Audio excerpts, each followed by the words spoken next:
안녕하십니까, 이광빈입니다. 우리 사회 문제점을 진단하고 지속 가능한 사회를 모색하는 뉴스프리즘 시작합니다. 이번 주 뉴스프리즘이 풀어갈 이슈 함께 보시겠습니다.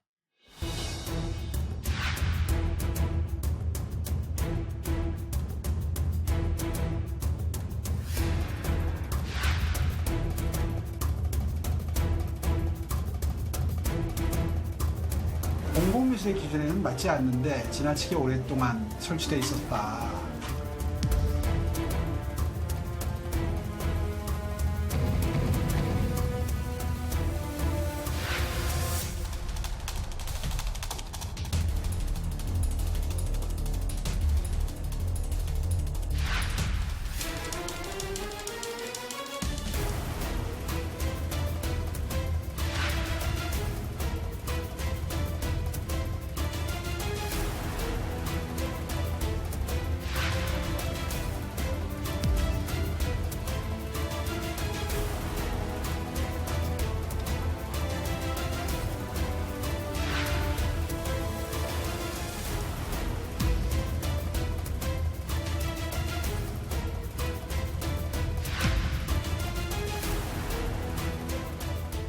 과거 영화 괴물 흥행에 힘입어 한강에는 영화 속 괴물을 본뜬 조형물이 설치됐는데요.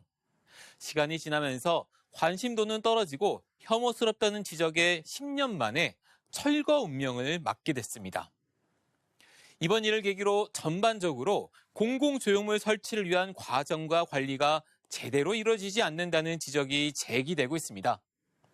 초대형 가마솥, 초대형 큰북 등 실패 사례들도 다시 부각되는데요. 공공조형물 설치의 문제점과 개선 방안 살펴보겠습니다. 먼저 이화영 기자가 한강의 괴물 조형물 철거 문제부터 짚어보겠습니다. 천만 관객을 모은 영화 괴물의 무대가 된 한강에 들어선 괴물 조형물. 한강의 스토리텔링을 연계한 관광 자원으로 활용한다는 취지로 설치됐는데 10년 만에 추억 속으로 사라지게 됐습니다. 영화에 나왔던 괴물은 공공미술의 기준에는 맞지 않는데 지나치게 오랫동안 설치돼 있었다. 그런 관점에서 그 장소에서 한강변에서는 치워야 될 것 같다는 판단을 했고, 미술에 크게 관심이 없는 이들도 편히 볼 수 있는 게 공공미술이지만 무섭다는 반응이 나오는 등 본래 취지와는 맞지 않았다는 설명입니다. 서울시 공공미술위원회는 최근 괴물 조형물을 철거하거나 재활용하는 것으로 결론을 내렸습니다.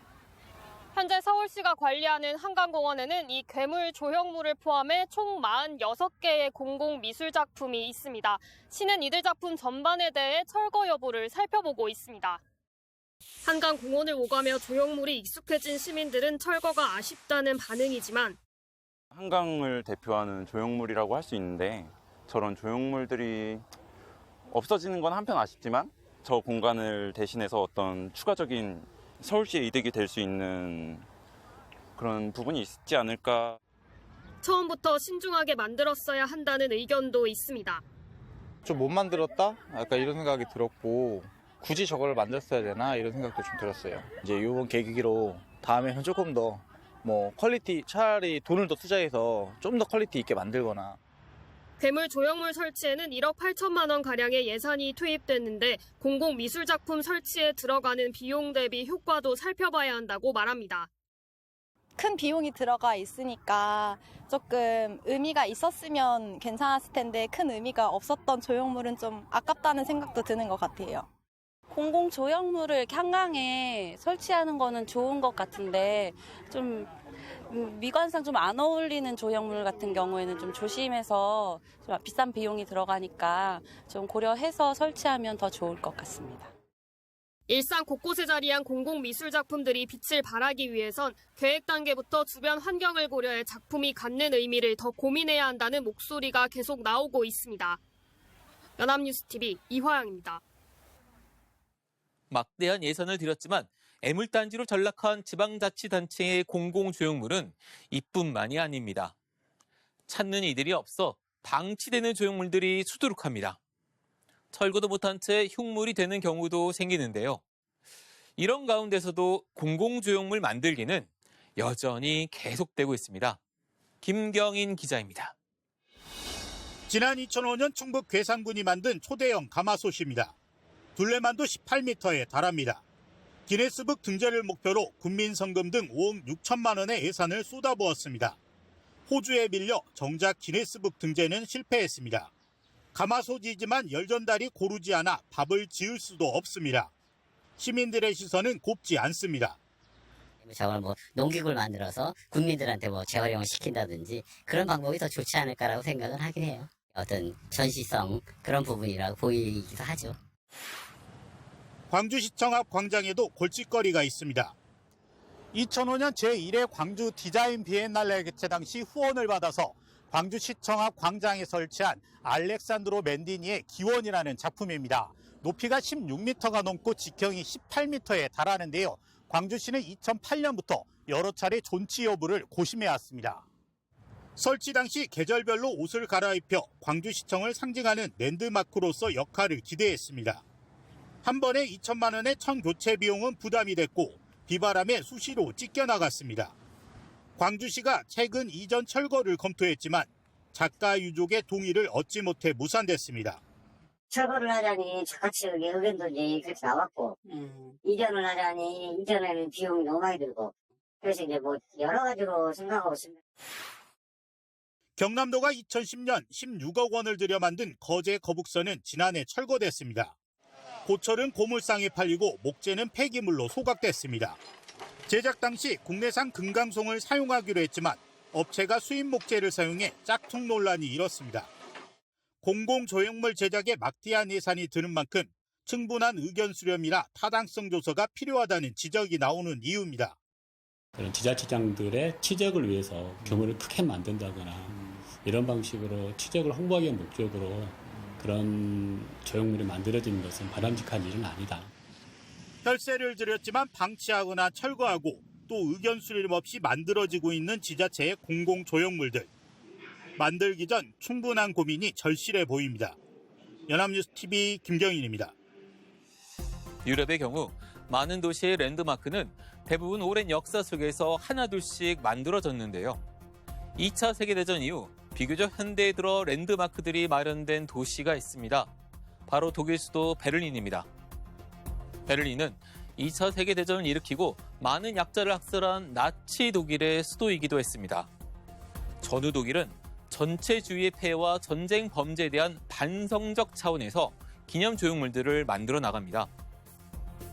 베를린의 운터덴 린덴 거리는 중세 근대 건물들이 많이 남아있는 대표적인 관광지인데요. 과거 건물과 공공 조형물들은 찬란했던 중세 근대 문화를 보여주는 곳이 아니라 반성과 성찰을 담아낸 기억의 문화를 상징하는 공간으로 바뀌었습니다. 대표적인 예로 운터덴 린덴 거리에는 왕궁을 지키는 위병소인 노예바이에라는 공간이 있습니다. 육중한 고전주의 건물 안에는 텅 빈 공간에 청동상 하나가 놓여 있는데요. 죽은 아들을 아는 어머니를 형상화한 작품입니다. 전쟁의 포화에 목숨을 잃은 젊은이들의 비극과 그들의 어머니가 가슴에 안은 비통함을 상징합니다. 1993년 노예바이는 전쟁과 압제의 희생자를 추모하는 국립중앙추도관으로 헌정되면서 평화주의자인 조각가 캐테 폴비치의 작품을 확대 복제했습니다. 이곳은 이제 베를린을 찾는 관광객들에게 큰 울림과 감명을 주고 있습니다. 운터덴 린덴 거리에 있는 베벨 광장의 도서관 역시 함축적으로 전체주의의 폐해를 보여주는 조형물입니다. 베벨 광장 한복판 바닥에 놓인 작은 유리창 안쪽에는 사방에 빈 책장이 있습니다. 나치 독일이 1933년 나치에 비판적인 당대 저명한 지성인들의 책 2만 권을 불태웠는데요. 독일은 통일 이후 분서사건 60주년을 맞아 이 도서관을 만들었습니다. 이와 함께 베를린뿐만 아니라 독일 거리 곳곳에선 가로 세로 10cm 크기의 동판들이 집 앞에 놓여 있는 경우가 많은데요. 나치에 희생당한 유대인들을 추모하기 위해 1992년부터 그들이 살던 집 앞에 설치한 동판입니다. 유대인의 이름과 출생, 사망연도, 사망 장소가 적혀 있습니다. 베를린 연방의회 의사당 인근 슈프레강 강가에는 동소독 분단 시절 서베를린으로 탈주하려고 헤엄쳐 강을 건너려다 동독 경비병의 총격에 희생된 이들을 추모하는 흰색 십자가들이 놓여 있습니다. 규모가 대단해 보이는 조형물도 아니고 많은 예산이 들어간 조형물이 아닌데요. 지금 베를린 날씨에는 강둑 잔디밭에서 햇볕을 쬐는 사람들이 많을 텐데 그들의 일상 속에 기억의 문화가 들어가 있는 셈입니다. 보여주기가 아닌 시민이 갖고 있는 공통의 가치와 기억이 들어간 조형물. 일상 속에 자연스럽게 들어간 조형물들에 외지인도 관광객도 공감할 수 있지 않을까요? 보신 것처럼 한번 놓여진 공공조형물은 철거도 쉽지 않은 과정을 거쳐야 하는데요. 쉽게 놓여지고 매물단지로 전락하는 공공조형물을 줄이기 위해서는 어떤 조치가 필요한 걸까요? 전문가들의 의견을 신세롬 기자가 들어봤습니다. 미국 시카고의 상징으로 불리는 클라우드 게이트. 설치에 2년이 걸렸지만 지금은 관광객을 유인하는 도시의 랜드마크로 통합니다. 광화문에도 설치된 조각가 조나단 브로프스키의 연작 해머링맨도 전 세계적인 공공조형물 성공 사례로 꼽힙니다. 하루 종일 내리는 망치질이 노동의 가치를 되새기고 지친 직장인들을 위로하고 있기 때문입니다. 이렇듯 거리의 조형물은 일상 속 미술관 역할을 합니다. 문화예술진흥법은 일정 규모의 건축물을 증축할 때는 건축비의 1% 이하 범위에서 예술작품을 설치하도록 의무화하고 있습니다. 이 법으로 거리에는 수많은 예술작품이 생겨났고 시민들은 더 쉽게 예술을 향유할 수 있게 됐습니다. 우리의 역사는 급속한 산업화를 이루면서 정서적 휴식에 인색한 문화가 형성되었어요. 누군가는 공공미술을 바라보며 인생을 생각하기도 하고 잠시 쉼을 얻기도 하며 생각에 빠지기도 합니다. 이것이 길 위에 선 예술이 해야 되는 몫이라고 생각합니다. 문제는 없으니만 못하다는 평가를 받는 공공주도의 설치 조형물들입니다. 이런 공공기관 발주 조형물의 경우 조달청 기준으로 자격 기준이 높아 전문 작가들은 소외된 채 소수기업의 독점 문제가 발생하고 있다는 지적입니다. 조달청 입찰 방식은 정량적인 평가 항목에 실적이 많이 들어있어요. 자본금, 실적, 인원. 그러다 보니까 기업화 되지 않으면 어렵습니다. 작가가 역량은 좋지만 그러한 시스템이 없다 보니까 공모나 입찰에 참여할 수 있는 기회가 거의 원천적으로 봉쇄돼 있어요. 수준 높은 공공조형물을 늘리기 위해서는 입찰 방식을 공모로 개선하고 개인 작가들의 참여를 늘려야 한다는 지적이 나오는 이유입니다. 또 전문가들은 에펠탑처럼 시간이 흘러 재평가받는 조형물들도 많은 만큼 작품 선정 과정에서부터 유연함을 열어두되 여론에 휩쓸리지 않는 것도 필요하다고 말합니다. 공공조형물은 공간과 그 시대를 살아가는 사람들의 정서와 결합하면서 예술의 가치를 표현하는 노력을 보여주는 조형물이어야 하겠습니다. 대중성도 중요하지만 때로는 전문가들이 앞장서서 예술성이 부각되는 조형물들을 설치하는 것도 필요하다고 생각합니다. 도시의 인상을 바꾸기도 하고 도시의 방향성을 제시하기도 하는 공공조형물. 미술계는 이미 2만여 개 넘는 공공조형물이 설치된 상황에서 전국적인 조형물 실태를 조사하고 유지, 관리, 재배치 등을 위한 고민이 필요한 시점이라고 입을 모읍니다. 연합뉴스TV 신세롬입니다. 낭만적인 꿈의 도시 프랑스 파리 하면 에펠탑을 떠올릴 겁니다. 1889년 3월 31일 준공된 에펠탑. 처음부터 사람들의 사랑을 받은 것은 아니었는데요. 무너지면 사람 다 죽는다는 일반인들의 공포. 비쩍 마른 피라미드. 예술도시 미관을 망치는 흉물이라는 혹평을 듣기도 하면서 오랜 시간 시민들의 일상에 스며들었는데요. 랜드마크로 성공할 수 있었던 이유 중 하나는 지속적인 관리와 관심 때문이 아닐까 합니다. 이젠 우리 주변에서 흔히 볼 수 있는 공공조형물, 조성부터 관리하기까지 막대한 예산이 필요합니다. 제대로 관리되지 못한 채 방치되면 애물단지가 돼 지역 경관에 해를 끼치기도 하는데요. 공공조형물은 시민들의 문화적 성숙도와 연결됩니다. 역사와 현재에 대한 고민을 담은 작가들을 발굴해 작품 세계를 펼칠 기회를 주는 것도 결국은 시민사회의 성숙도와도 연관이 있습니다. 최근 몇 년 전부터 공공조형물에 대한 문제 제기가 이어지는 건 지방자치단체들의 행정 수준보다 시민들의 의식 수준이 높기 때문이 아닐까 싶습니다.